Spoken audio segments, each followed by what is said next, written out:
When you have a two-homer game in the Grande Ligas, you get our attention. It's the ZipRecruiter interview you've been waiting for. We've been waiting to talk to Joey Wendle about the 2 dingers yesterday. Joey, congrats on the big day, leading the troops in a 10-1 win. Are you in there today, by the way? I would imagine 2 homers and you're in there the next day automatically. Well, you know what? We do things a little differently here, so I'll probably be coming off the bench at some point. But I didn't get the start today. What? Come on, Rays! Yeah, I know. I'm gonna probably give Cashy a hard time about that one. But no, that's how we do things. And you know, like I said, I'll probably end up getting 3 at-bats or something tonight, so I'll be ready for sure. Yeah. Hey, you know, you mentioned that's how you do things, and we talk about it a lot.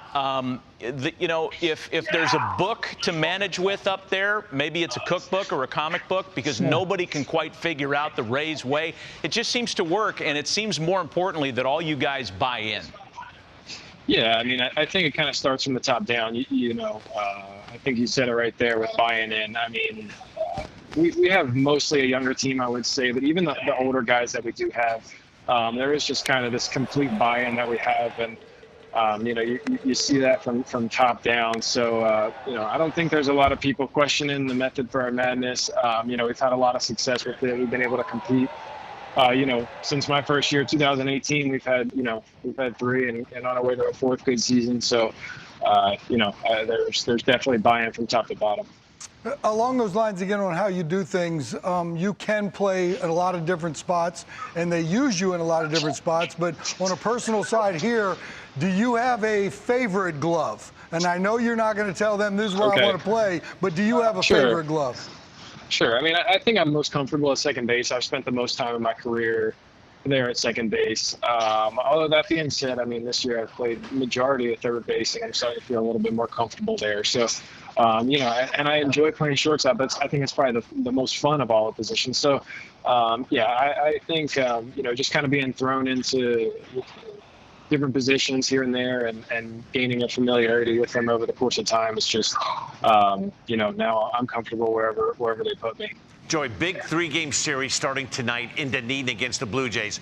Have you had a chance to play on this field? We know it's a spring training field. Have you had a chance to play on it?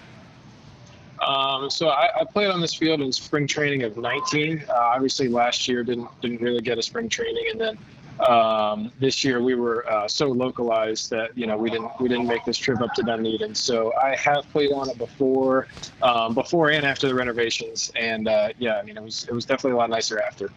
Joey, take me into your pregame work, because yesterday we just saw you go on bridge in Baltimore a couple times. What's your favorite road park to maybe get some quiet time in the cage or some early work out on the ball field?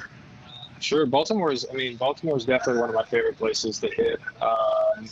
Yeah, I mean, their cage is all the way down the tunnel, but it's you know, I enjoy playing there. It's good backdrop, the ball flies, and yeah, I mean, my pregame routine is pretty simple. I start out with some side toss and you know, some one-handed work, and then just do a little bit of work on you know, hitting coach on the knee, throwing overhand, and then, you know, right under the batting practice most days. So try to keep it simple.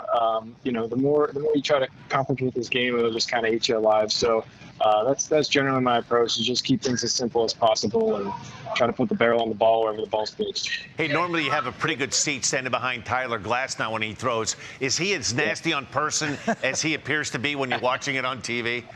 I'm glad he's on our team, that's for sure. And I could say that about all of our staff, to be honest with you. But yeah, I mean, Glasnow, yeah, on the mound, he's electric. You know, you have the chance to see him strike out double-digit guys every single night. You know, what guys don't see about Tyler Glasnow is just how he works, you know, before his start and that time in between. I mean, he's an absolute animal in the weight room. He's a freak athlete.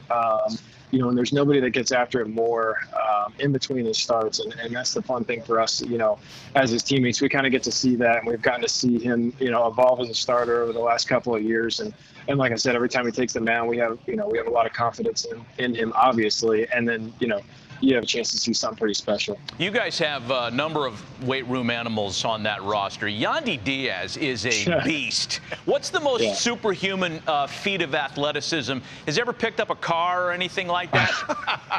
Probably, but you would be surprised. He does not lift heavy during the season, and he'll be the first one to tell you that. But he is always always in the weight room. I mean, if you don't know where Yandi is, just go to the weight room. He's there doing something. I make fun of him. He doesn't do as many legs as some of the other guys around, but he certainly doesn't skip an upper body day. I got two more for you.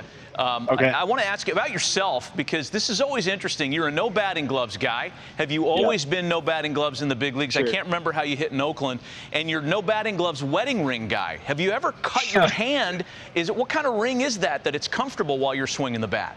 Yeah, I mean, this is just a little rubber band. I mean, you can stretch it and pull okay. it. Yeah. So, but I mean, I hit with my regular ring in the off season. I just don't really like taking it off. And yeah, I mean, I've always just been a no batting gloves guy. I've dabbled around, dabbled with them for a little bit here and there, coming off of some hand injuries, but never really stuck. And I've just, ever since I was a little kid, I just like to grab the bat and not have to worry about anything else. That's why I don't like any Evo shows or anything like that. I just I feel like if I have my helmet, bat, glove, cleats, I'm ready to go to the field. And I don't think there's anything other to it than that. It's just simple. I like it and it works. Last one for me, and I ask all the Rays this. Have you ever seen G-Man Choi's ghost, this ghost that's bothering him, following him around? Has anybody else ever seen it? No, there has been some talk about it, but, I have never seen that ghost, no. Hey, we really appreciate the time, Joey. Way to go. We like watching you play. We like watching the Rays play. And tell Cashy maybe put me in the lineup. Maybe I'll hit 3 homers today if it means I get to play back-to-back games. I'll be sure to relay that for you guys. Joey Wendle joining us on the rundown. Good luck tonight, Joey. Thanks again.